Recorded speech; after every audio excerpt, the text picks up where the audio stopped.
এই মুহূর্তে আপনার পেশা কি? মানে আপনি এখন আর্থিক আয় রোজগার কি করছেন? জনাব আসিফ মোহাম্মদ সজীব ভাইয়া। আহ আমার পেশা বলতে আমি কিছুদিন আগে বলেছিলাম এক জায়গায় যে আমি চাকরি খুঁজছি।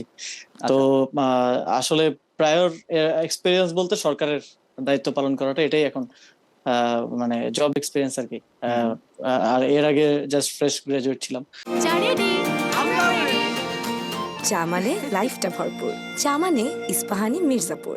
তো সেই জায়গা থেকে আমাদেরই বিশ্ববিদ্যালয়ের কয়েকজন বড় ভাইয়ের একটা উদ্যোগ বা স্টার্ট আপের কনসালটেন্সি বা মোটামুটি ওনাদের আইডিয়া জেনারেশন প্রজেক্ট এই প্রসেসের মধ্যে থাকা, হুম। এর মধ্যে আছে। এবং অনেকটা বলা যায় যে গুডউইল থেকেই ওনারা স্যালারি দেন।